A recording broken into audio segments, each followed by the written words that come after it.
နာတော်တက္ကရာ2550ခုနှစ်ကောဇာတက္ကရာ1368ခုနှစ်နတော်လာဇန်10ရက်နေ့ရန်ကုန်တိုင်းမြောက်ကလာပမြို့2ရက်ပွဲယူဇနာလမ်းမိသားစုများ၏6ကြိမ်မြောက်ယူဇနာလမ်းမိသားစုလက်ကျိတ်ရှိစုပူဇော်ပွဲနော်ဓမ္မပူဇာသဘင်မှာဟောကြားအပ်တော်ဘုရားရှင်တော်ကောင်းစီတက်ထားတာကဗုဒ္ဓဟောကြားကြီးပွားကြောင်းတရားပါတယ်တော့အဲ့ဒီကောင်းစဉ်လေးတော့တက်ထားတယ်နောက်ထပ်တစ်မျိုးကောင်းစဉ်လေးကတော့ပို့ပြီးတော့စိတ်ဝင်စားစရာကောင်းမလားမသိဘူးအဲ့ဒါလေးကတော့သူတို့မေးတဲ့မေးခွန်းလေးကိုကြည့်ပြီးတော့တက်တာအဲ့တော့သူတို့မေးတဲ့မေးခွန်းလေးရဆိုရင်တော့ဗုဒ္ဓဘာသာအများစုဆင်းရဲခြင်းအကြောင်းရင်းဒီလိုလည်းပြထားတယ်အခုကျွန်တော်ခုနိုဝင်ဘာလ6ရက်ကနေပြီးတော့23ရက်နေ့ထိဩစတြေးလျနိုင်ငံနယူးဆောက်ဝဲပြည်နယ်စစ်နီမြို့မှာတရား16ညကံပေါ်လေတရားစခန်း3ညလည်းပါပါတယ်ဟောခဲ့ရမြန်မာမိသားစုများ1000ကျော်လောက်ရှိပါတယ်အဲ့မှာအောင်ဆုံးနေဆုံးညဆိုတဲ့3ဘွဲ့3ဘွဲ့ဟောရတယ်ပင်လည်းပင်မှန်းပါတယ်အဲ့တော့အော်တဲ့တို့ပြတဲ့ကဒီခေါင်းကြီးပဲနဲ့ဩစတြေးလျပင်ဘယ်လောက်ချမ်းသာတဲ့ပုဂ္ဂိုလ်တွေအမှသိလို့လဲဆိုတော့ပင်တဲ့ပုဂ္ဂိုလ်နဲ့ဥစဉ်နဲ့မြင်ဖို့မြင်ဘူးဒါဆိုဘာလို့ပင်လဲဆိုတော့ဥစဉ်ရဲ့တရားကိုယ်တွေတို့ရှိရောက်တယ်အဲ့ဒါကြီးညိုလို့ပေါ့နော်လက်တွေ့နာကျင်လို့ဆိုပြီးတော့အဲ့ဒါစမဆံပို့ပြီးတော့ပင်တာပါကိုရမှမြင်မှုတာပါနောက်နေ့လည်းဆက်ပင်ပါတယ်အရှင်များကြွအောင်မလားမကြွဘူးဘာလို့မကြွလဲဆရာတော်တဲ့တခါကြီးတို့လိုနိုင်ငံသားတွေကဘုန်းကြီးတိုင်းကြွကျင်နေတာအဲ့မှာဆရာတော်တွေအကုန်ရောက်ပါတယ်နမကြီးဆရာတို့ကံကောင်းပါအဲ့တော့ဦးဇင်းတို့ကတခါကြီးလိုသူများမကြွကျင်တဲ့တောရွာတွေပဲကြွတယ်အဲ့ဒါနောက်နေ့တော့မပြည့်နဲ့အောင်လို့တားခဲ့ပါတယ်ဦးဇင်းနောက်နေ့မကြွပါဘူးသူတို့ဆက်ပင်ပါဦးဇင်းဆောင်းအောင်ဟောပြီးခဲ့တယ်လေနောက်ဦးဇင်းရဲ့ဟောတဲ့ obesity ကိုရောကဆက်ကိုရောတို့ရှိမှာပွေပေါင်း60ကျော်ရောက်တယ်ဒါဆိုစဉ်းစားကြည့်ဦးဇင်းအခု15ရက်လောက်ဟောတဲ့အခါအဲ့ဒီပွေ60ကျော်တဲ့မပါတာတွေဟောရတာတရားလေး10ဘုံ15ဘုံလောက်ကျက်ဟောတဲ့ဘုန်းကြီးဆိုအရှက်ပွဲပြီတရားအဲ့တော့သူတို့တရားနာရင်ပွေရောက်ပြီးဆက်နာကြဖို့ပြောခဲ့တယ်အဲ့မှာနေဆုံးမှာဦးဇင်းကိုအဓိကပင်တဲ့လူငယ်များသူတို့ဟိုပြီးဆင်တဲ့စက်မှုတက်တူပါပေါ့နော်စက်မှုကြောင်းကနေပြီးဆင်းတဲ့ပုဂ္ဂိုလ်သူတို့ခေတ်တုန်းကဂျာမနီကဒိုင်တယောက်ကတင်ပြီးတော့သူတို့အဆင့်မြင့်တက်တယ်ပေါ့သူတို့ကအခုသူတို့တန်ငယ်ချင်း30လောက်ဟောစတြေးလျမှာရှိသူတို့ရဲ့စုပေါင်းဆုံးကျွေးပွဲမှာမေးပါတယ်အဲ့ဒီမေးခွန်းလေးကတိတ်ဆိတ်ဝင်စားဖို့ကောင်းလို့ဒီမှာပြန်ဟောပေးပါအဲ့မှာကိုဇော်ဝင်းနိုင်ဆိုတဲ့တခါတည်းတယောက်ကမေးပါတယ်ဆရာတော်ဘုရားတဲ့သူကတော့မြန်မာပြည်တိကထားမယ်ဗုဒ္ဓဘာသာအလုံးနဲ့ဆိုင်ပါတယ်ဆရာတော်ဘုရားတဲ့ဗုဒ္ဓဘာသာတိဟုသောအမျက်ဆုံးဘာသာကိုလည်းကိုးကွယ်နေကြရတယ်မြန်မာပြည်လူများစုနောက်ပြီးတော့ဒါနကုသိုလ်တွေလည်းအများကြီးပြုခွင့်ရကြပါတယ်မြင့်မြတ်ဆုံးဗုဒ္ဓဘာသာကိုလည်းကိုးကွယ်ခွင့်ရတယ်ဒါနကုသိုလ်လည်းပြုကြရတယ်အဲ့ဒီပုဂ္ဂိုလ်တွေကဘာဖြစ်လို့ဆင်းရဲတဲ့ပုဂ္ဂိုလ်တွေဖြစ်နေကြတာလဲတကယ်ဆိုရင်ချမ်းသာတဲ့တယ်ပေါ့နော်စိတ်ဝဥစ္စာသိကောင်းတဲ့မေးခွန်းအဲဒါဦးဇင်းတို့တရားဝဲလို့စိတ်ကမေးခွန်းနဲ့များများမေးကြလို့မေးရင်ဦးဇင်းတို့ညာပိုထွက်တယ်လေမေးခွန်းတစ်ခုမေးလိုက်တာနဲ့ဦးဇင်းတို့ဖတ်ပြီးသားမှတ်ပြီးသားနာကြားပြီးသားဘုဒ္ဓတရားတွေအကုန်စိတ်တန်းထွက်လာတာမေးဖြေခေါ်ရင်ပိုကောင်းတယ်အဲ့ဒါဦးဇင်းတို့အဲ့ဒီမှာအဲ့တရားကိုဟောပေးလိုက်တယ်ဗုဒ္ဓဘာသာအများသူဆင်းရဲခြင်းအကြောင်းရင်းဆိုပြီးအဲ့တော့အကြောင်းရင်းဦးဇင်းထုတ်တာ6ချက်လောက်ရတယ်ကိုအရေးကြီးတဲ့အချက်တွေတော့အကျယ်ချက်မှန်ပေါ့တိတ်ရေးမကြီးတဲ့အချက်တွေကတော့လိုရင်းတိုချင်းလောက်ပဲပြောမယ်အဲ့တော့တိတိကျကျမိမိရဲ့ဟောမှာဆိုတော့အရှိကြီးလည်းမဟုတ်ဘူးပေါ့နော်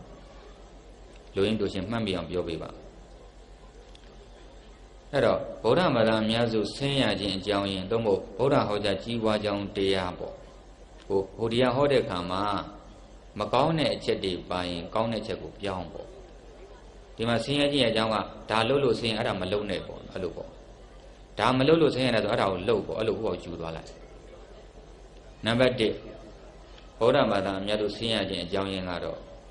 ဒါနပြုတဲ့အခါမှာဗုဒ္ဓနီးမကြပဲနဲ့တဲ့ပဂသနဒါနတွေဖြစ်လို့ယမနဒါနတွေဖြစ်လို့သာသနာ့ဘာဒါနတွေဖြစ်လို့လည်းပဲဗုဒ္ဓဘာသာအများတို့လှူပြီးတော့သိမချမ်းသာကြတာအဲ့ဒါပထမအဖြစ်ပဲနည်းနည်းအကျယ်ချက်ပြပါမယ်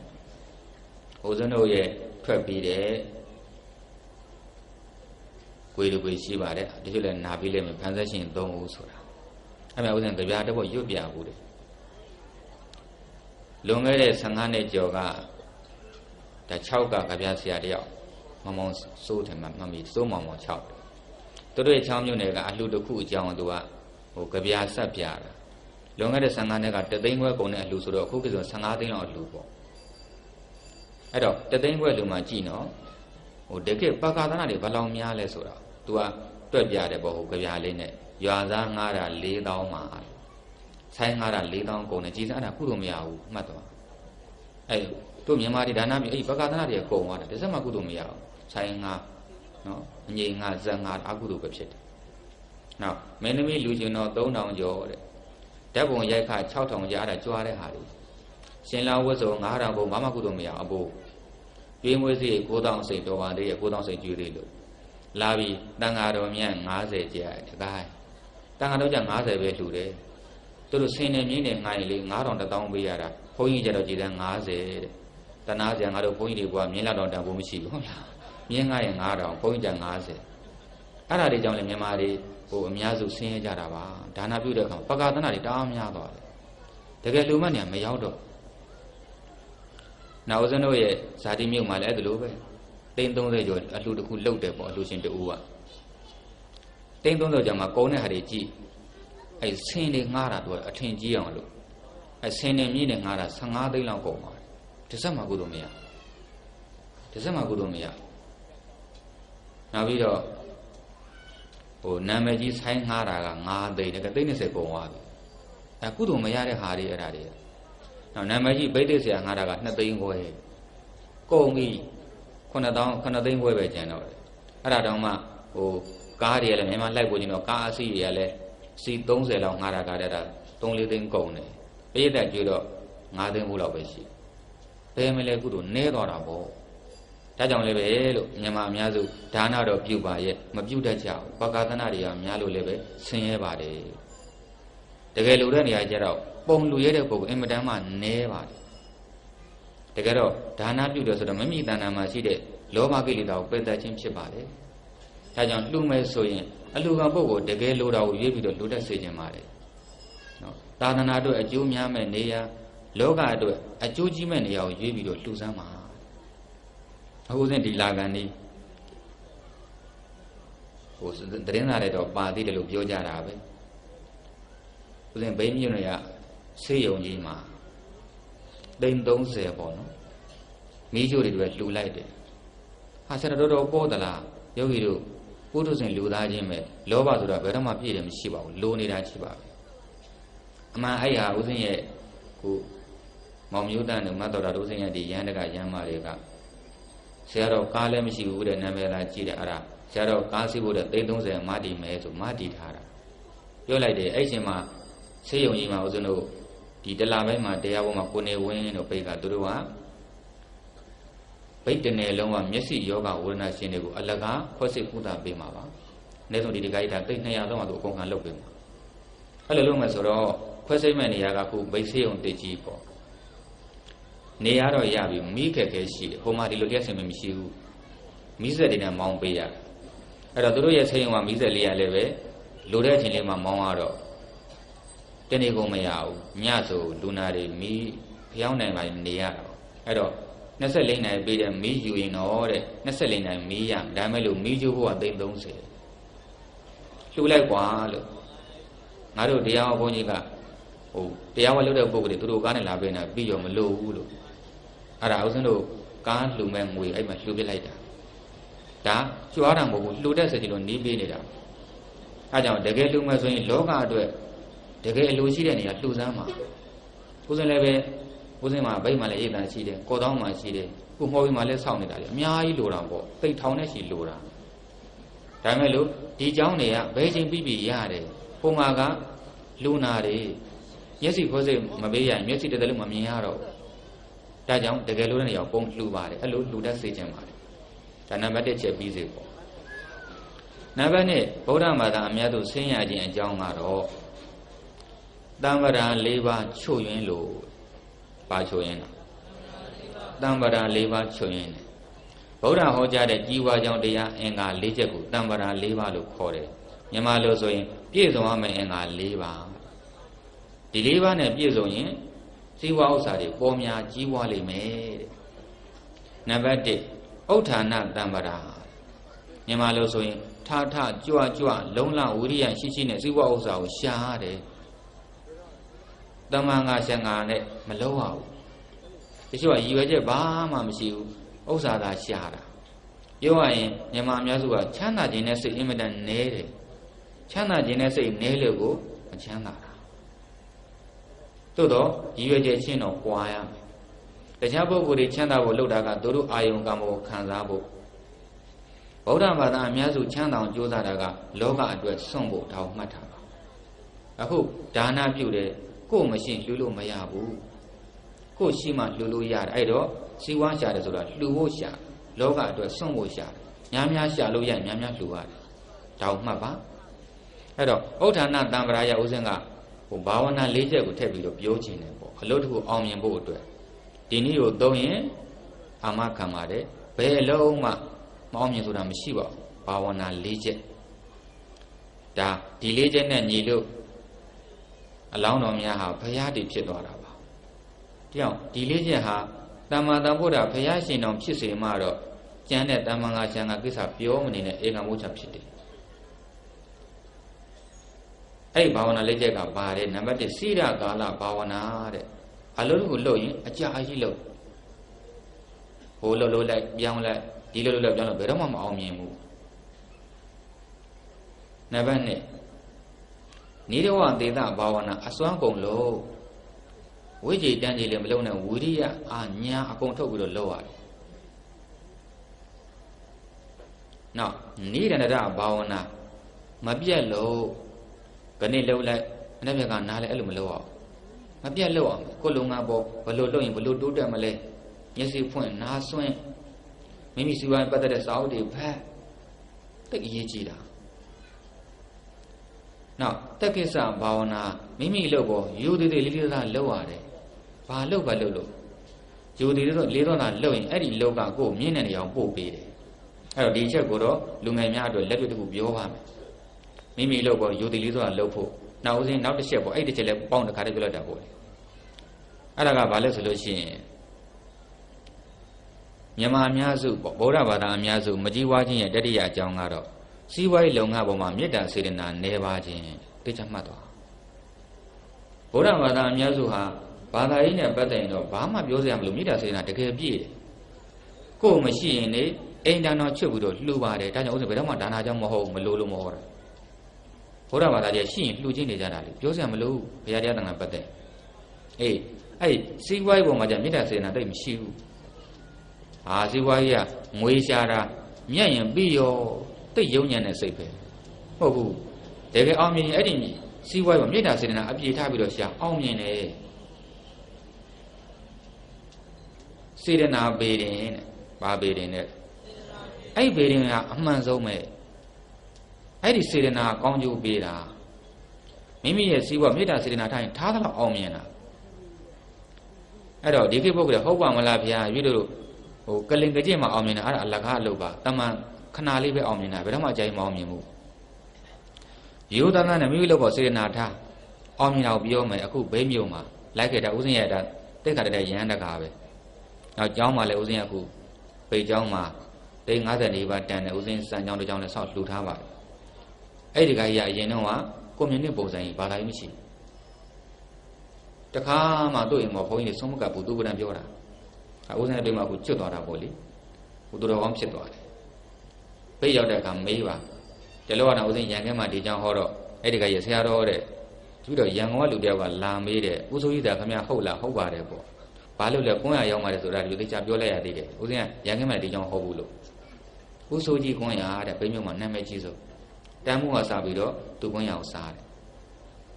ဆရာတော်ရကွန်းရရောက်နာမြတ်နော်အဆန်းလို့ပြောတာဆန်းတယ်အဲ့ဒီကကြီးကအဲ့ဒီကွန်းရရောက်ပြီးတော့ဘိမိမှာတိုက်၄လုံးလောက်ပိုင်နေသူလက်ရှိနေတဲ့တိုက်ဟာ၃တိုက်တိုက်ဘာနဲ့ဆောက်လဲကွန်းရရောက်ပြီးဆောက်တယ်အခုလည်းပဲဘုရားတော်တရားတွေနာကြပြီးတော့သာသနာအတွက်တကယ်လို့တဲ့နေရာလှူတတ်သွားပြီအခုဆိုဦးဇင်းတို့အဲ့မှာတန်တရာအေးကျောင်းဆိုတာဘုန်းတော်ကြီးတွေမူလာတိုင်းကျောင်းပေါ့ဆရာဆရာမတွေလည်းအယောက်15အယောက်20ဘုန်းကြီးမှာလာတာတွေလည်းပေးရတာဒုက္ခရောက်မနိုင်ချောက်ပေါ့နော်ကျောင်းသားလည်းဆင်းရဲတဲ့ပုဂ္ဂိုလ်တွေများတော့3-400များတယ်မနိုင်ဘူးကျောင်းလေးကလည်းဒီနေ့မို့ထရံကားလေးမိုးမလို့ဟောဒီတခါကြီးလှူတတ်သွားပြီ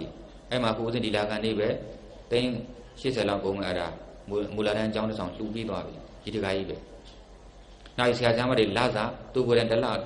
တသိန်းဆရာမလာစားပေးဖို့လာစဉ်အမြဲတမ်းလှူတယ်အဲ့တော့အဲ့ဒီကကြီးအဲ့လိုဘာကြောင့်လှူနေလဲဆိုကြီးကွန်းရနဲ့ပဲလှူရတာသူကွန်းရတာအဲ့မှာကို9ဆိုင်လောက်ရှိအဲ့ဒီစိတ်ငယ်ရက်ွက်ဟာသူ့ရဲ့အကြီးဆုံးကွန်းရဆိုင်ကြီးပဲဦးစိုးကြီးနဲ့တာမြကွန်းရဆိုပြီးတော့ကွန်းရရတဲ့အလုပ်သမား15ယောက်လောက်ရှိတယ်မနေ့4နာရီည8နာရီမနာတန်းရယောဂီတို့အဲ့ဒါမေတ္တာစေတနာနားထောင်တော့အသေးစိတ်ပြောပြမလို့ဦးဇင်းတို့ကတရားဓမ္မတို့ကိုပြောပြခြင်းလို့တေချာမေးတာကြည့်မေတ္တာစေတနာပေါ်လာလိမ့်မယ်သူ2ချက်ပြောပြတယ်ဆရာတော်တဲ့ဒီလိုစီးပွားပေါ်မှာမေတ္တာစေတနာတိတ်ကြီးတာတိတ်အရေးကြီးတာတပြည့်တော့ဒီကွန်းရအလုံးလုံးမှာပိုသိတာတဲ့တပြည့်တော့လောဘကိုမေတ္တာစေတနာနိုင်သွားလို့အကျိုးပေးတာဆရာတော်တဲ့တပြည့်တော့အခုကွန်းသေးတွေဟာရုပ်တနေ့သူတို့ရုပ်တို့တိတ်နီးပါးလောက်ကုန်တာဟုတ်တားကုန်အဲ့ဒါဆိုရပါဆရာတော်ဒီအိတ်ထဲမှာကွန်းရနော်ကွန်းသေးအလုံးကြီးပေါ့10ပိဿာပါဒီလိုဆရာတော်ကွန်းသေးဆိုအကောင်းစားဝယ်တယ်ကိုယ်ပါဇက်တဲ့စားကောင်းမဲ့ဟာကိုဝယ်တယ်တဲ့ဟောအစေတနာငါးပါဇက်ထဲမှာစားကောင်းမှာငါရဲ့ဟုတ်လားဒီကမိတ်ဆွေတွေစားကောင်းမှာငါးပါဇက်ထဲမကောင်းသူတို့လည်းမကောင်းဘူးအဲ့တော့ကောင်းတာလို့ဟောအစေတနာအဲ့စေတနာကသူ့ကိုချမ်းသာတဲ့ဘဝပို့ပေးတာအဲ့တော့သူကဆိုကြပတ်သူဆရာတော်တဲ့ဒီအိတ်တိတ်ဖောက်လိုက်လို့ရှိရင်10ပိဿာမှာတပိဿာတော့မကောင်းတဲ့ကွန်းတွေပါတယ်ဗျာတဲ့ဒါတော့ပြီးတော့ရှေ့ဝဲတာတဲ့ဆရာတော်အဲ့ချိန်မှာလေတဲ့လောဘနဲ့တပိတော်ရဲ့မေတ္တာစေတနာအာလောဘတက်ရတယ်လောဘစိတ်ကဟာတပိဿာကြီးတောင်ဒီတပိဿာတော့ဟိုကောင်းတဲ့ကိုဝိဿာတဲ့မကောင်းတဲ့တပိဿာရောက်တဲ့လူမသိပါဘူးအဲ့လိုစိတ်ဆရာတော်ဝင်တယ်တဲ့လောဘကအဲ့တော့တပိတော်ကအဖြစ်သေးဘူးသူများမသိလဲငါသိတယ်မှတ်သွားနော်ကိုယ်စေတနာကိုသိတယ်လေဒါမကောင်းတဲ့စိတ်သွားဒီတပိဿာရော့လို့ငါငွေရော့ရင်ရော့ပါစီငါရဲ့ဖောက်တဲ့တွေကောင်းကောင်းစားစေရမယ်အဲ့ဒီပိဿာကိုနှုတ်မလိုက်တယ်လုံးဝမသုံးဘူးအကောင်းမှလုပ်တယ်ဟောဒါတွေအကျိုးပေးတာနောက်ဆရာတော်တဲ့ဒီကွန်းဆိုတာဆရာတော်တဲ့ထုံးဆိုတော့ကြာလို့ရှိရင်ကြောက်တယ်တက်တယ်တဲ့အသေးတွေပါတယ်မှာပေါ့နော်အဲ့တော့ဒီထုံးကိုဖြတ်မဲ့စားလည်းကောင်းစေတဲ့တန်မြာတိချမ်းလေးကိုထည့်တယ်အဲ့ဒါဆရာတော်တဲ့ဆောင်းနေလို့ပါတယ်တော့တန်မြာတိကပေါ်တာပေါ့ဖေရတဲ့နှွေးကားကြရှားသွားပြီအဲ့ဒီတန်မြာတိအစစ်လေးတစ်စိမ့်ထည့်လို့ရှိရင်ပတ်စံအများကြီးကုန်သွားတာအမြတ်တားနေသွားတယ်ပေါ့အဲ့ခါမှလည်းဆရာတော်ရဲ့လောဘနဲ့မေတ္တာစေတနာတက်ပွဲဖြစ်ရပြန်ပြီလောဘကမထည့်နဲ့အမြတ်နေသွားလိမ့်မယ်စေတနာမေတ္တာပေါ်ဘူးထဲ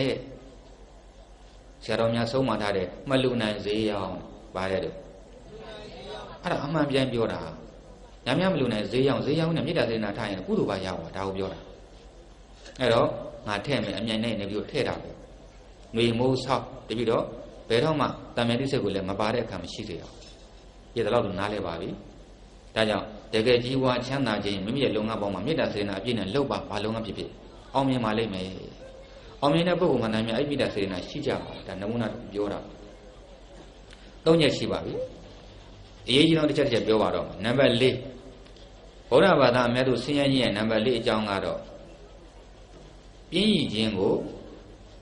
ရောင်ရဲခြင်းလို့အယူဆမှားယွင်းနေတဲ့အတွက်ကြောင့်ပါပဲပြင်းခြင်းနဲ့ရောင်ရဲတာယနေ့အပီးစီအပြတ်အသက်ခွဲပြပါမယ်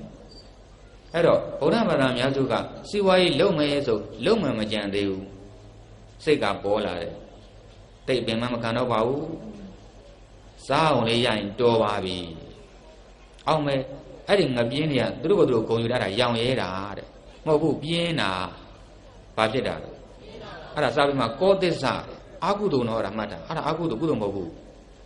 ဘယ်နဲ့အလုတ်တော်မလို့စားအောင်ရဘာလို့မှလေးစိတ်ကလုံးဝသုံးမရတဲ့စိတ်ပဲ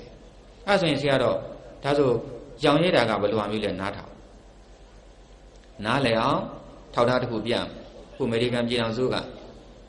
မစ္စတာဝါရင်ဘတ်ဖတ်တဲ့တတိတယောက်သူကအိမ်ချမ်းရောင်းဝယ်သူ့တဲ့ချမ်းသာတဲ့ဘေကိတ်ကလည်းပဲကောင်မှရှိတဲ့ဆင်းရဲသားတွေထောက်ပံ့ဖို့ဘေကိတ်ဖောင်ဒေးရှင်းဆိုတာဖွဲ့ထားတယ်အဲ့ဒီမှာချမ်းသာတဲ့ပုဂ္ဂိုလ်တွေငွေထည့်လို့ရတယ်လှူဒန်းဖို့အဲ့ဒီဘေကိတ်ဖောင်ဒေးရှင်းမှာအဲ့ဒီဝါရင်ဘတ်ဖတ်ကဒေါ်လာ39 ဘီလီယံလှူလိုက်တယ်လာဘက်မရှိသေးတယ်အဲ့တော့သူပြောတာလေးကိုနားထောင်ကျွန်တော်တဲ့အင်ချံရောင်းဝယ်တွေစီးပွားစလုပ်ကြတဲ့ကဆင်းနွမ်းပါတဲ့ပုဂ္ဂိုလ်တွေငါချမ်းသာရင်ထောက်ပံ့မယ်ဆိုတဲ့စိတ်နဲ့စီးပွားရှာတာဘယ်လောက်မြင့်မြတ်လဲဒါအတူခိုးရမှာပါအဲ့ဒီမြင့်မြတ်တဲ့စိတ်ဓာတ်ကသူ့ကိုချမ်းသာတဲ့ဘဝပို့ပေးတာပါအဲ့တော့ပြောမယ်သူဟာဆိုကြစို့ပေါ့ဒီဖောင်ဒေးရှင်းမှာ39 ဘီလီယံလူတယ်ဆိုတော့သူ့မှာအနည်းဆုံးဘီလီယံတရားတော့ရှိမှာပဲမှန်ပြောတာပေါ့နော်အဲ့တော့သူ့ရဲ့ဒီအမျက်တွေအရင်နဲ့အကုန်လုံးသူ့ချမ်းသာမှုတန်းလက်တဲ့ခါမှာဘီလီယံတရားရှိတယ်ရုပ်လို့ဒါတွေကိုလည်းပဲသူလည်းပိုးထွေးစဉ်လူသားတစ်ယောက်ပဲကာမဂုဏ်အောင်အတွက်သုံးမယ်ဆိုကိုအောင်သုံးလို့ရတာပဲသုံးဝင်လည်းရှိတယ်လေကိုပိုင်းနေတာပဲအဲ့ချိန်မှာရောင်ရင်းတရားပေါ်လာပါပြီငါဘီလီယံတရားလုံးကိုအောင်မသုံးဘူးငါအတွက်ဆက်လက်ရင်းနှီးဖို့နဲ့ငါကာမဂုဏ်အောင်တွေခံစားဖို့အတွက်ဟုတ်လားကျန်တဲ့ဘီလီယံ60ကျော်ဆိုရင်ရပြီအဲ့တော့ဒီ39 ဘီလီယံကိုတော့ဆင်းသားတွေအတွက်လှူမယ်ဆိုပြီးတော့ကိုဘီလီယံတရားလုံးခံစားလို့ရမခံစားဘဲနဲ့ဟုတ်လား39 ဘီလီယံကိုဆင်းသားတွေအတွက်လှူနိုင်တာဟာအဲ့ဒါရောင်ရဲတာပါလေအဲ့ဒါပဲမှတ်သွားတို့မြန်မာတွေစီဝများများရှာမယ်တမ္မာသူကကြကြရှာလို့ရလာလို့ကာမဂုဏ်ခံစားတော့မယ်ဆိုမှရောင်ရဲပလိုက်ရတယ်ဒါတော့မသုံးဘူးဒါတော့ပဲသုံးမယ်အဲ့ဒီချက်ကလည်းမြန်မာတွေကိုဆင်းရဲလို့နှက်เสียဒီချက်ကိုမခွဲတတ်လို့ဘုန်းတော်ရွှေပြည်သားမှာကိုရီးယားကတထင်းတယောက်ကထဲကျုပ်စိတ်ယုံအရင်တယုံနောက်တယုံထက်လို့တယ်အဲ့လူကထိုင်ဝမ်မှာလည်းတယုံနောက်သူတို့ကိုရီးယားမှာ2ယုံလောက်ရှိတယ်9ယုံဖြစ်သွားတယ်အဲ့ကမှမြန်မာတထင်းကပြောပါတယ်ခမရဗျာတဲ့ကိုရီးယားမှာလည်း2ယုံထိုင်ဝမ်မှာလည်း1ယုံခုမြန်မာမှာလည်း1ယုံရှိနေတာခမရအမျိုးဆွေစဉ်မျိုးဆက်စားလုံးမကုန်ပါဘူးတဲ့အခု1ယုံထက်လုံနေရပြန်ပြီလားဟောကိုရွှေမြန်မာကကိုလူပြင်းကြီးရပါတော့အဲ့တော့ဟိုကပြောပြတယ်ကြည့်နော်တန်းမြတ်သူတို့ချမ်းသာတာသူပြောတာတူတူလေးပါပဲဒီမှာမိတ်ဆွေတဲ့ကျွန်တော်တို့ကရားသလောက်ရှားမယ်လေတဲ့ကျွန်တော်ပထမဆုံးမိသားစုအတွက်ရှားတယ်ဒီတဲ့စွမ်းနိုင်တော့ကျွန်တော်နိုင်ငံအတွက်ပါရှားမယ်ဘယ်လောက်ကောင်းတဲ့စိတ်တယ်ဟုတ်တယ်လေကိုမိသားစုပြီးနိုင်ငံအတွက်ရှားအောင်နိုင်ငံအကျိုးပြုဖို့ဒါမြန်မာတိုင်းဒီစိတ်တဲ့ဝင်စေခြင်းပါတယ်အဲ့ဒီရောင်ရဲမှုမှားတဲ့ပြင်းရခြင်းကိုရောင်ရဲတာလို့အထင်မှားတဲ့အတွက်ကြောင့်လည်းမြန်မာအများစုကဆင်းရဲတွေနဲ့နေကြတာပါနော်ကြိုးစားကြပါနောက်တစ်ခုနံပါတ်5အကြောင်းကတော့မြန်မာအများစုဗုဒ္ဓဘာသာအများစုဆင်းရဲခြင်းနံပါတ်5အကြောင်းကတော့ဦးဇင်းတို့အတ္တသမပဏိတိမင်္ဂလာချို့တဲ့ခြင်းဒါလည်းသိရေးကြည့်တယ်မင်္ဂလာ38ပါးမှာအတ္တသမပဏိတိမင်္ဂလာမပါဘူးလားပါတယ်ဒါမဲ့လို့ဒုဒကာတော်မကြီးဗုဒ္ဓဘာသာအများစုဖျားဟုတ်ကျင့်သုံးတဲ့ပုဂ္ဂိုလ်အင်မတန်နည်းနေပါတယ်အတ္တသမပဏိတိမင်္ဂလာကိုဒီနေ့ခေတ်လူငယ်နားလည်အောင်ပြောရင်မိမိကိုမိမိမပြည့်စည်အောင်ထိမ့်သိမ့်ခြင်းအဲ့ဒါအတ္တသမပဏိတိမင်္ဂလာပဲထိမ့်သိမ့်နိုင်ရမယ်ဒီမင်္ဂလာမြည်ဘယ်တော့မှမချိပွားဘူးအဲ့နဲ့ပတ်သက်ပြီးတော့လွန်ခဲ့တဲ့နှစ်ပေါင်း60ကျော်ခန့်ကဘဂိုးရိုးမကဘာသာခြားတယောက်နဲ့ဗုဒ္ဓဘာသာမြန်မာတယောက်အကြောင်းပြောပြပါမယ်လူငယ်များသိကြမှတ်သွားပါသိရေးကြည့်လို့ဒီအကြောင်းအရာလေးကိုမြန်မာတပြည်လုံးက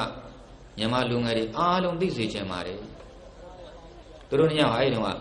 သိဆွဲတယ်ပေါ့ဒီခေတ်ချိန်ခါတုန်းကတော့ခေတ်မမီသေးတော့ဖြက်ဆက်တွေပါတယ်မပေါ်သေးဘူးရိုးရိုးငမန်းဆက်လွားရင်းနဲ့ပဲတစ်တွေခွဲရဖြက်ရတာပေါ့ခေတ်မမီသေးဘူးအဲ့မှာဒီလိုဟာတားပင်မတော့ငွေလဲတားရပါတယ်ဒါမဲ့လို့အဲ့ဒီဘာသာခြားကဘာသာခြားတာဖြစ်တာ 38ပြမင်္ဂလာတဲ့ကအတ္တသမပဋိမင်္ဂလာကိုကျင့်သုံးပါတယ်ဟိုကျင့်သုံးပြီးသားဖြစ်နေတာပေါ့နော်ဟောဦးဇင်းတို့ကိုကြီးပမာကတော့ဗုဒ္ဓဘာသာတာဖြစ်တာ38ပြမင်္ဂလာတဲ့ကအတ္တသမပဋိမင်္ဂလာကိုမကျင့်သုံးပါဘူးဟိုဘာသာချက်ကဘယ်လိုကျင့်သုံးလဲသူကလေငါဒီတိုင်းဒီထဲမှာတောထဲမှာသစ်ဆွဲပြီးတော့မှအသေးမခံဘူးအရင်ကြီးရအောင်စုမယ်ရန်ကုန်တက်ပြီးတော့ကိုမာဆိုင်ထောင်တန်းတဲ့အထိကြီးဝအောင်လုပ်မယ်ဆိုပြီးတော့ဟောအတောက်အစားကစားလုံးဝမရှိပါဘူးနော်ခါလဲဟိုအာဟာရပြည့်အောင်ပဲစားပြီးတော့ငွေကြည့်ကြည့်ပါအောင်စုပါတယ်ကိုစနုကိုကြီးဘယ်မှာကတော့ရသမျှသုံးပါတယ်အရက်တွေတောက်စားပါတယ်မိမတွေလိုက်စားပါတယ်လောင်းကစားတွေလှုပ်ပါတယ်ကိုယ့်ကိုယ်ကိုမထိမ့်သိမ့်နိုင်တာပါအဲ့ဒါဟာအတ္တသမပဋိမင်္ဂလာချွတ်တဲ့တာပါအဲ့ဒီအတွက်9နဲ့6နဲ့လည်းရှိရဟိုဘုကအရင်ကြီးရတော့အလုပ်ထွက်သွားပါတယ်မြန်မာကတော့လွှာကြီးဆွဲပြီးတော့ပဲကြံခဲ့ပါတယ်နောက်ထပ်3နှစ်လောက်ရှိတော့သူ့ငမန်းဆိုလာမှငါအသွားတယ်မရှိတော့ပါဘူးလွှာကြီးတုံကုံသွားပါပြီတန်းတယ်အဲ့တော့လွှာအသက်ဝယ်မယ်ဆိုပြီးတော့ရန်ကုန်တက်ပါတယ်ရန်ကုန်ရောက်တော့ဆိုကြပါစို့ဘုရားတွေဘာတွေဖူးပြီးတော့သူကုံမာဆိုင်ပေါ့နှစ်ထပ်တဲ့ကုံမာဆိုင်ကိုသူလိုရဲကုံမာပစ္စည်းတွေကိုဝယ်တယ်ပေါ့လွှတ်တယ်ပါဝင်ပစ္စည်းတွေဘာကိုရွေးချယ်ပြီးလို့ငွေချေမယ်ဆိုပြီးတော့အဲ့ဒီကုံမာဆိုင်ပိုင်ရှင်ကိုမော့ကြည့်လိုက်တော့သူနဲ့အတူတူဘဘိုးရိုးမာထဲမှာတစ်ဆွဲခဲ့တဲ့ဘာသာခြားကြီးဖြစ်ဟာခင်ဗျာကျွန်တော်နဲ့အတူတူတစ်ဆွဲခဲ့တယ်လို့မလားဟုတ်ပါတယ်တဲ့ဟိုကအံ့ဩနေတယ်ဟာဗျာခင်ဗျားနဲ့ကျွန်တော်အတူတူတစ်ဆွဲကြတာခင်ဗျားချမ်းသာသွားပြီကျုပ်တော့ခုတည်းတစ်ဆွဲရတော့မယ်ဘာကွာသွားလို့လည်းမသိဘူးလေခုတည်းကိုမသိသေးဘူးအဲ့ဒီမှာအဲ့ဒီဘာသာချလူမျိုးပြောတဲ့စကားလေးကိုမြန်မာတပြည်လုံးကစီးပွားရေးသမားတွေကြောက်ဆိုအော်ပလိုက်ခြင်းဒီဝကလွှင့်တော့သိကောင်းမှာပေါ့နော်ဒါမှမဟုတ်ကြသိကြည့်မဟုတ်ပါဘူးအရက်ကြောင်ကြတာကြည့်တာများတယ်ဟုတ်လားအဲ့တော့အဲ့ဘာသာပြောတဲ့စကားနားထောင်ကြည့်ခင်ဗျားတို့ဗမာအများစုဘယ်ကြီးပွားမလဲတဲ့ဝတ်သားစားတာကစောတာကိုတဲ့အဲ့ဒါပဲဖြစ်ဘာစောတာလဲဝတ်သားစားတာစောတယ်တဲ့အဓိပ္ပာယ်တွေအများကြီးပါတယ်နော်သူပြောလိုက်တာအဲ့တန်တဲ့ပစ္စည်းတွေသူလက်ဆောင်ပေးလိုက်ပါတယ်မယူပါဘူးပတ်စံမယူပါဘူးအဲ့တော့အဲ့ဒီဘာသာချကဟိုခင်ဗျားတို့ဗမာတွေဝတ်သားစားတာစောတယ်ဆိုတာဘာရွေပြောတာလဲရှင်းအောင်ကြည့်ချက်ပြန်ရင်ပရိသတ်တို့ကြီးဟိုစီဝါရေးမအောင်မြင်သေးဘူးလူချမ်းသာမဖြစ်သေးဘူးလူချမ်းသာလို့အသုံးပြုံးနေများတယ်လို့ပြောတာဒါအင်မတန်မှအရေးကြီးပါတယ်နော်ဒါကြောင့်မြန်မာအများစုယောဂီတို့မကြီးပွားနေကြတော့အဲ့ဒီအချက်လဲပါပါတယ်ကိုကိုမထိမ့်သိမ့်နေမှာအခုလည်းမြန်မာတွေဆိုကြမှာဆိုစီးပွားရေးလုပ်မို့ငွေလေးအဲ့ဒါသိန်းလေးရာခိုင်နှုန်းလောက်ကန်နေလို့ရှိရင်အောက်ခြေလွတ်သွားပါပြီလုံငန်းကိုပြရင်ပြီးမလုပ်တော့ပါဘူးမိမလေးလိုက်စားလာပါတယ်အရက်တွေတောက်စားလာပါတယ်လောင်းကစားတွေဖက်လာပါတယ်ဒီကြတဲ့နှလုံးသွင်းယောဂအဆိုးဆုံးပဲဟုတ်တယ်ဘယ်နဲ့နှလုံးသွင်းတားလို့တာဘုန်းကြီးတွေပါထိတယ်ဟုတ်တယ်လေတရားတော်မတွေဥနိုယဟန်တွေရုပ်လို့ဟိုဆရာတော်ဘာပြောဥပါတယ်ဟိုကွာတဲ့ဟိုမျိုးတစ်ခုအစားအသောက်ပြတ်ဒုက္ခရောက်ပြီဆိုရင်တဲ့ပထမဆုံးဟုတ်လားဒုက္ခရောက်တာကတော့ငတ်တာကတော့ဘုန်းကြီးနဲ့ခွေးပဲ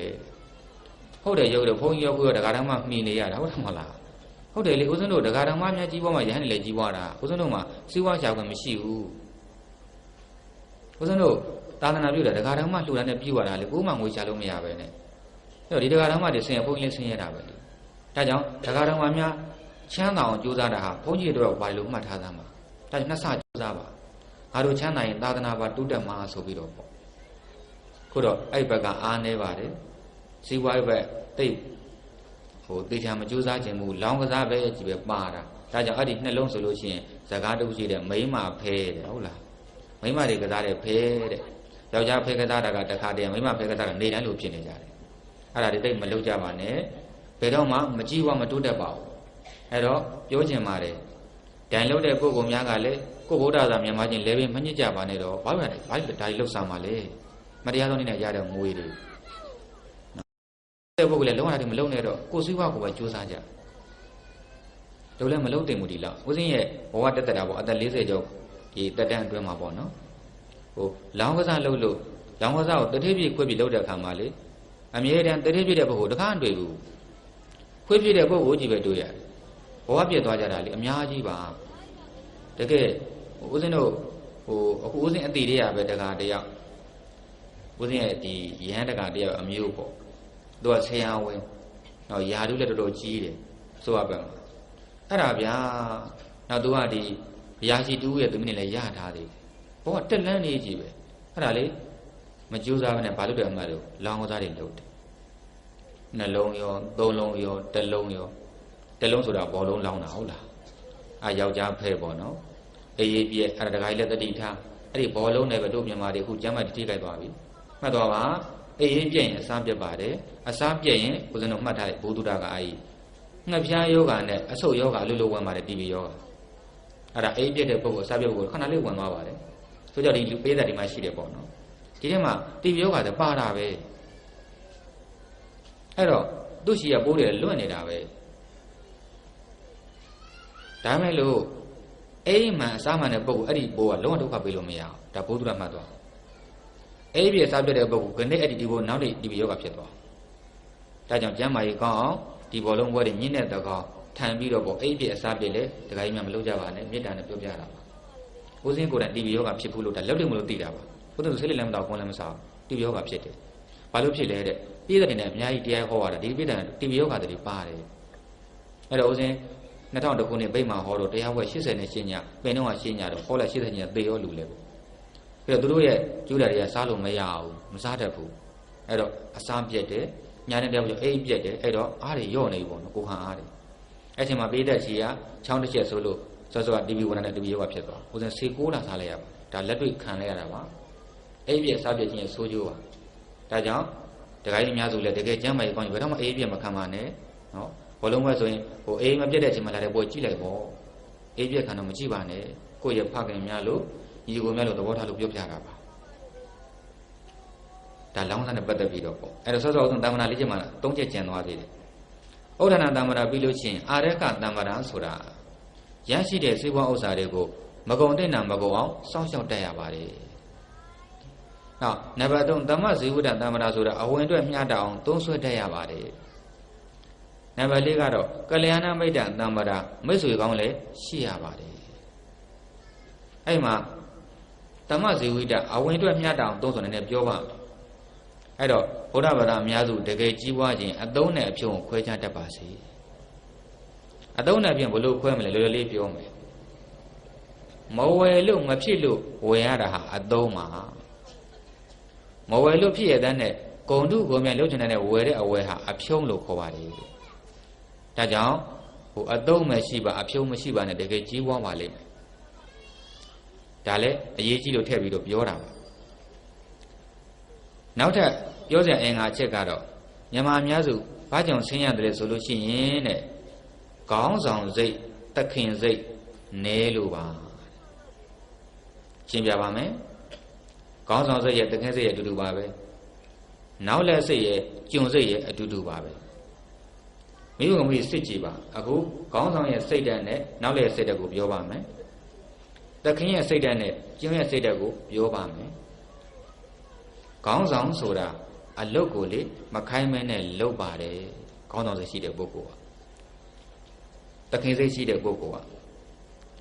နောက်လက်စိတ်ရှိတဲ့ပုဂ္ဂိုလ်ကျွံစိတ်ရှိတဲ့ပုဂ္ဂိုလ်ကတော့အလုတ်ကိုခိုင်းမှလုတ်ပါတယ်ဘယ်တော့မှမခိုင်းမလုတ်ပါဘူးအဲ့ဘယ်တော့မှလည်းအမြင့်အောင်မရောက်ပါဘူးနောက်တစ်ခုခေါင်းဆောင်စိတ်ရှိသူတခင်စိတ်ရှိသူဟာအလုတ်ကိုများများလုပ်ပြီးတော့အခွင့်အရေးကြတော့နည်းနည်းလေးပဲယူပါတယ်အဲ့ဒါခေါင်းဆောင်စိတ်ပါတခင်စိတ်ပါဒါဆိုနားလည်ပါပြီနောက်လက်စိတ်ကျုံစိတ်ဆိုတာအလုတ်ကြနည်းနည်းလေးလုပ်ပြီးတော့ခွင့်ရကြတော့အများကြီးယူခြင်းပါတယ်ဘယ်တော့မှမကြည့်ဝမတိုးတတ်ပါဘူးဒါကြောင့်ဒီနေ့နဲ့ပတ်သက်ပြီးတော့ပေါ့လူငယ်တွေမှတ်เสียတတိယယောက်ကြောင့်ပြောပြပါမယ်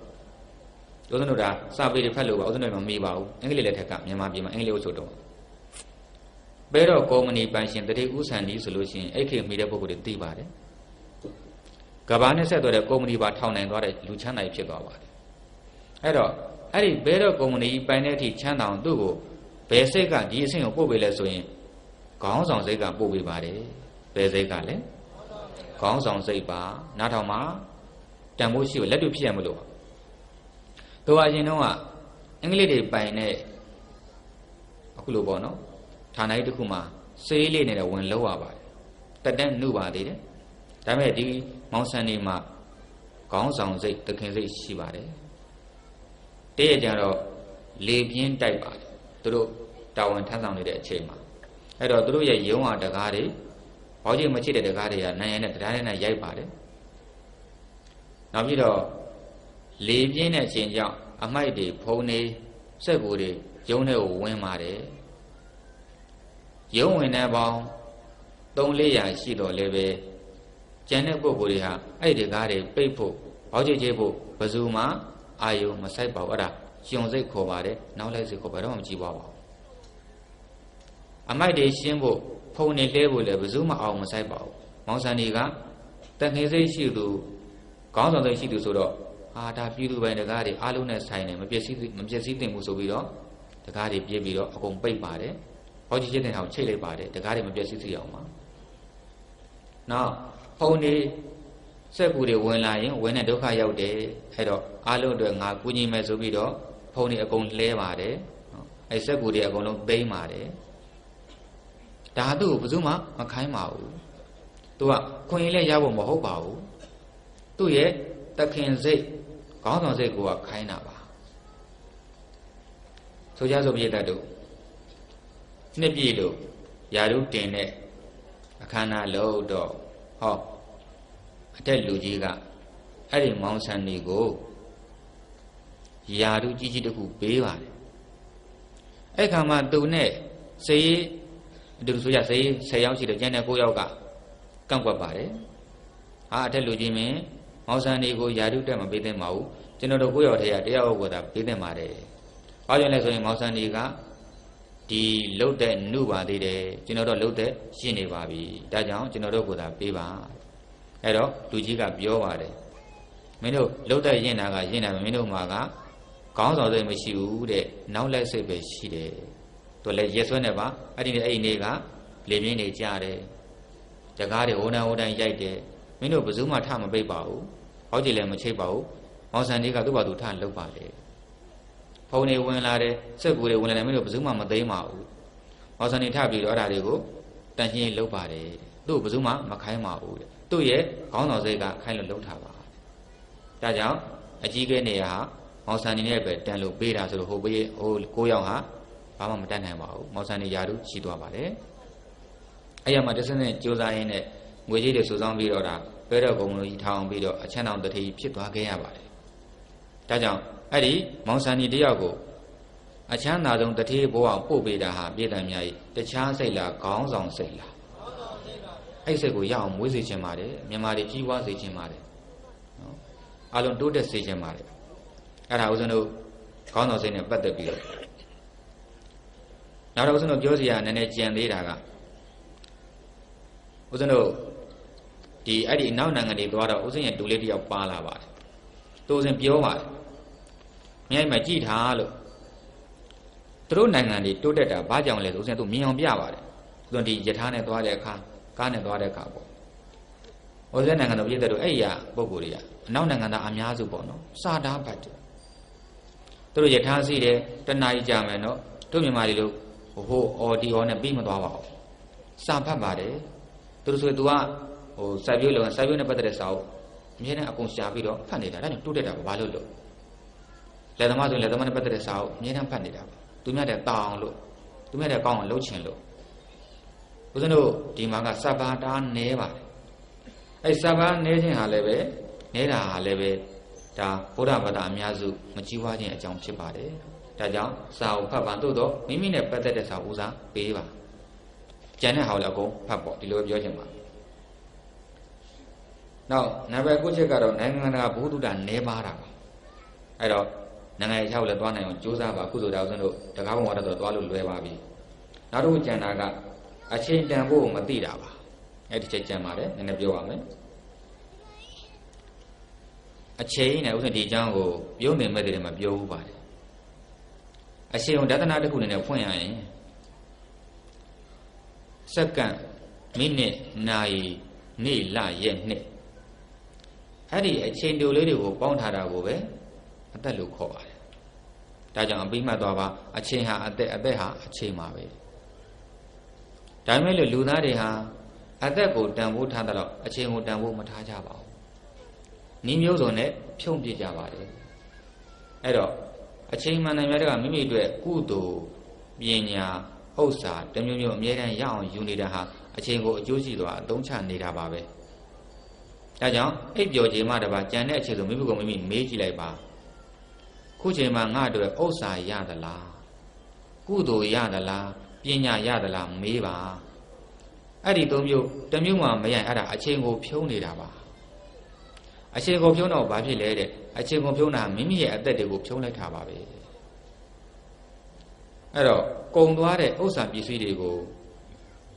အချိန်ပေးပြီးတော့ပြန်ရှာလို့အချိန်နဲ့ပြန်ရှာလို့ရပါတယ်ဆိုကြစို့အသက်80နှစ်မှာပုဂ္ဂိုလ်တယောက်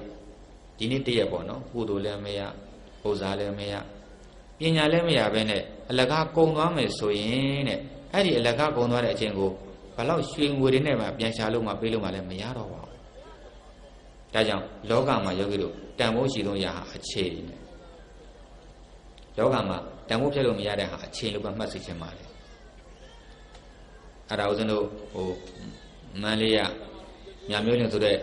ဇာရေးဆရာကြီးကကြားတော့ကြခုတော့မရှိတော့ပါဘူးမန္တလေးနဲ့ကြောက်စဲကားစီတော့ကားလည်းကြက်နေရပူတော့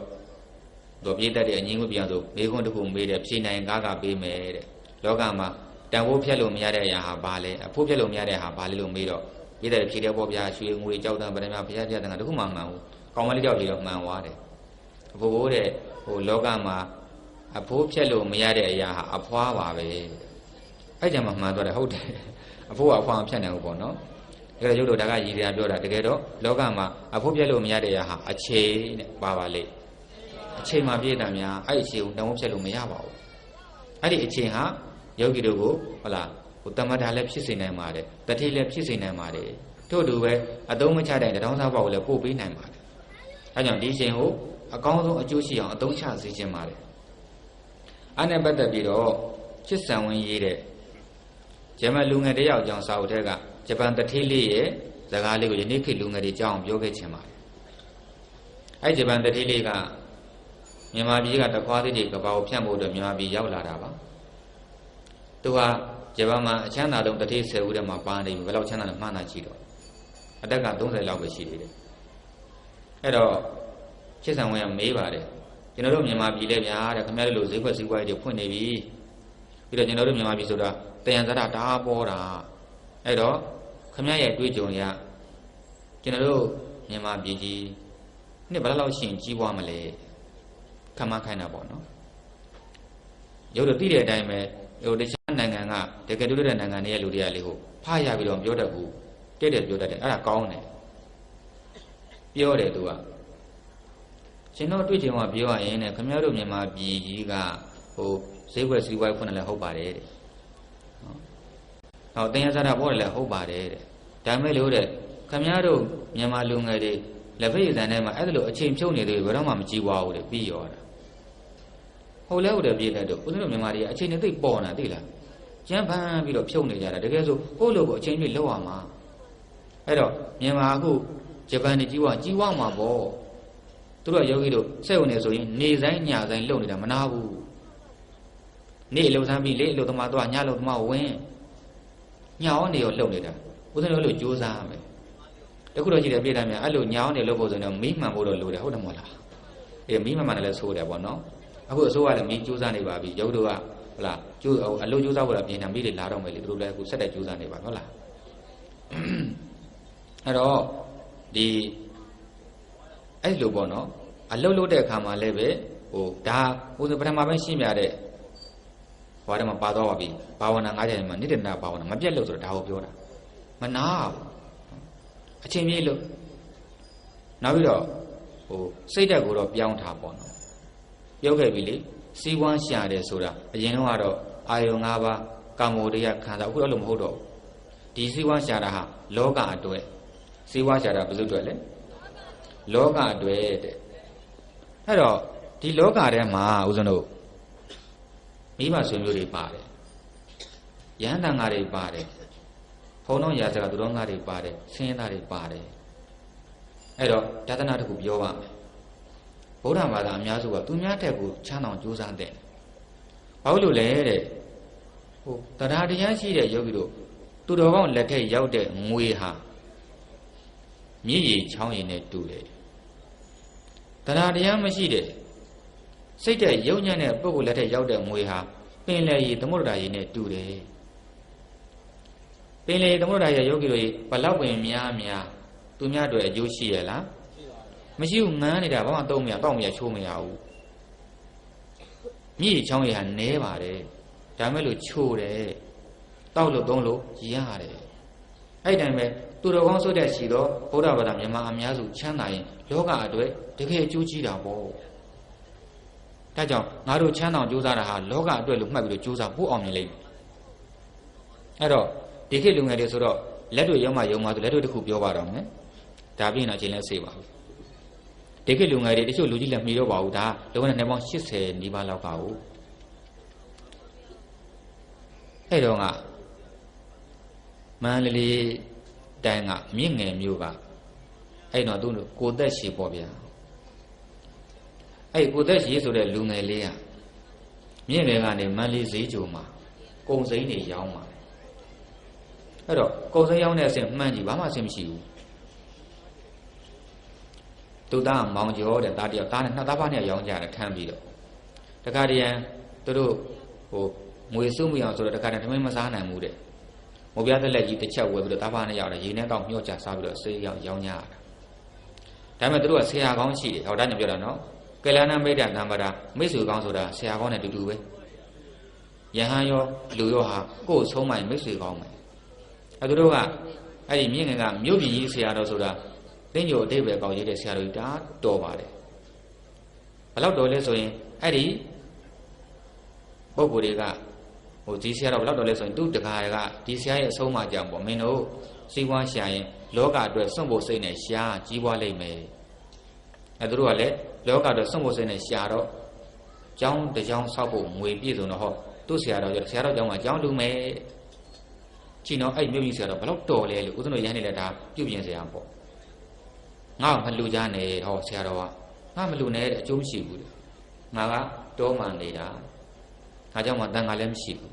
မင်းเจ้าကြီးကအလှပြဖြစ်မှာအဲ့တော့လှူတဲ့ဆိုတာသာသနာအတွက်အကျိုးများတဲ့နေရာလှူရတယ်အခုမန္တလေးမြို့ကိုသွားစမ်းဘုရားကြီးတိုက်သာသနာတွေထောင်ကျော်ရှိတယ်ကျောင်းမလို့လားအဲ့မှာသွားဆောင်ဟောကြည်စမ်းဘယ်လောက်တော်လဲလို့အဲ့တော့ကျတော့အခုခေတ်ဒါတချို့ဘုံသားကြီးတဲ့ပုဂ္ဂိုလ်တွေရှိပါသို့တော့မလို့လဲဆောက်လို့လဲဆောက်ဘာလို့မှလဲကို့မလို့လိုတဲ့နေရာညွှန်ပေးရင်တင်ပါလေ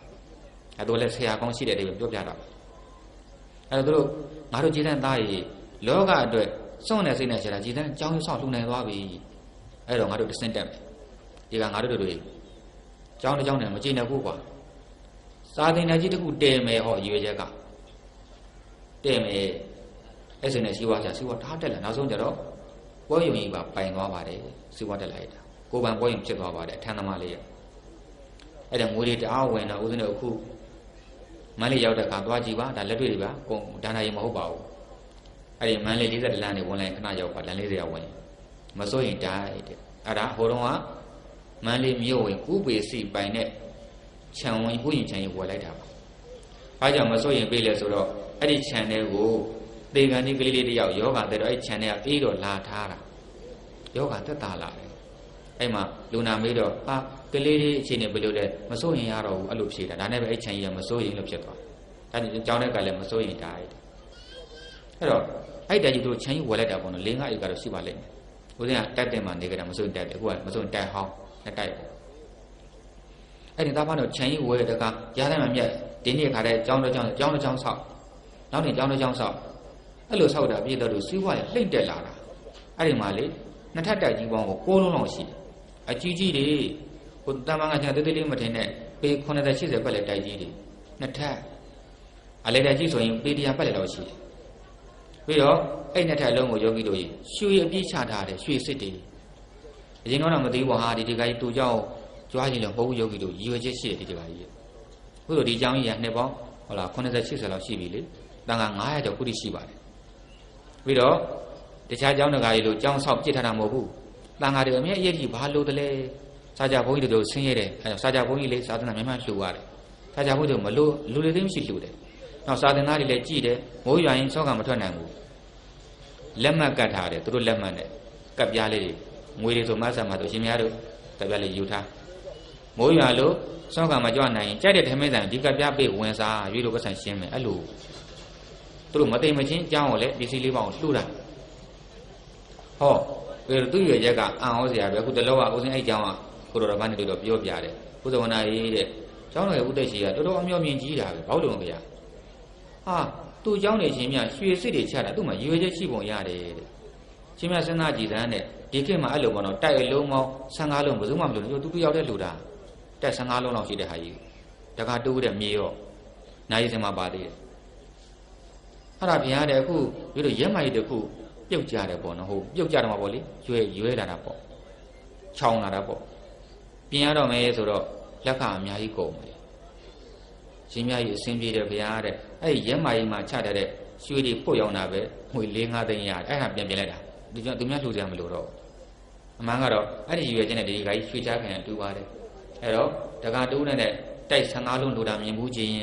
နောက်တကယ်ရွှေစစ်ချထားတဲ့ရှင်းမြန်မာကျောင်းနေမြင်ဘူးချင်းအဲ့ဒီမန္တလေးမြို့အလဲကောင်ကမစိုးရင်တိုင်ဟောင်းသွားကြည့်ပါ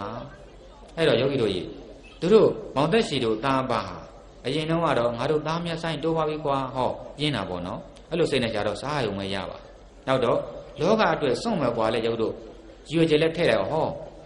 သာသနာအတွက်ယောသူတခြားလူမျိုးတွေလည်းရှိအောင်မှာပေါ့ဦးဇင်းကဒါပဲသိလို့ဒါပဲပြောပြတာပါ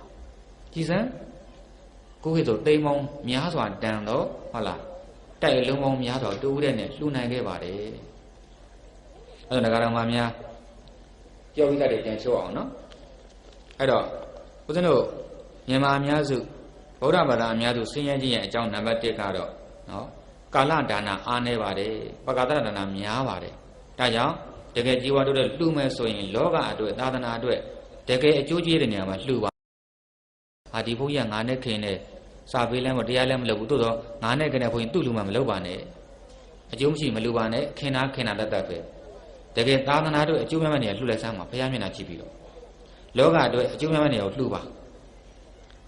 နံပါတ်2တံ္ဍရာ4ပါးနဲ့ပြည့်စုံအောင်ကြိုးစားပါအဲ့တံ္ဍရာ4ပါးမှာပြည့်စုံလို့မြန်မာဗုဒ္ဓဘာသာအများစုဆင်းရဲရပါတယ်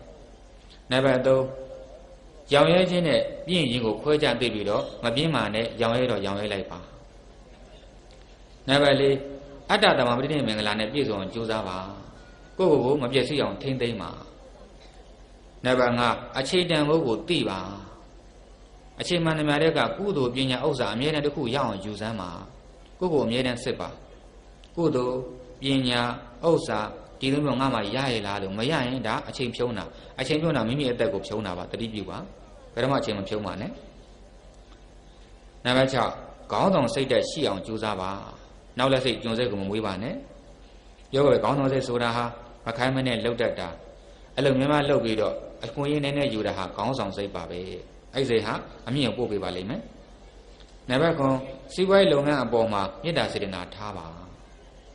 တကယ်အောင်မြင်ပါလိမ့်မယ်နံပါတ်10စာပေလေ့လာမှုလည်းအားမနည်းပါစေနဲ့အဓိကမိမိနဲ့ပတ်သက်တဲ့စာကိုအဓိကထားဖတ်ပါချင်းရိုင်တရားစာကိုလည်းဖတ်ပါဦးဇင်းတို့ဘာသာရေးမှာဖြစ်စေစီးပွားရေးယောဂတို့ကြီးစာဖတ်တဲ့ပုဂ္ဂိုလ်အသွင်များတဲ့ခေါင်းတစ်လုံးသားပါတယ်အခုဦးဇင်းတို့ဒီလိုဟောပြောတဲ့နေရာမှာရုပ်ထက်တဲ့လောက်အောင်မြင်မှုရတာဟာစာပေရဲ့စွမ်းအားတွေပါဦးဇင်းတို့ဖတ်တဲ့စာအုပ်တွေကထောင်နဲ့ချီနေပါမကြည့်နိုင်တော့ပါဘူးအခုလည်းဖတ်နေတော့မှာပဲဒါကြောင့်စာဖတ်ရင်ဘာသာရေးမှာဖြစ်စေစီးပွားဖြစ်စေဒီမှာတဲ့တော့သားတာအမှန်ပါပဲဦးဇင်းမှာတခြားပုဂ္ဂိုလ်များလို့ဘောဓိကုံဘာမှမရှိပါဘူးဖတ်တဲ့စာပေဘုဒ္ဓတာပဲရှိပါတယ်နံပါတ်9နိုင်ငံတကာဘုဒ္ဓတာလည်းများပြားအောင်ဒါခရီးလဲသွားပေးပါအဲ့ဒီကိုချက်ပြည့်စုံပြီးတော့တို့မြန်မာဗုဒ္ဓဘာသာအများစုချမ်းသာတဲ့ပုဂ္ဂိုလ်များဖြစ်ကြပါစေချမ်းသာတဲ့ဇီဝဥစ္စာရောများကိုပဲလောကအတွက်သာသနာအတွက်စွန့်ပြီးတော့ဒီဘဝဒီခန္ဓာကြီးကိုနိဗ္ဗာန်ရတဲ့အထိအသုံးချနိုင်တဲ့ပုဂ္ဂိုလ်များမိုးချမသွေဖြစ်ကြပါစေကုန်သတည်းဒါတို့ခေါ်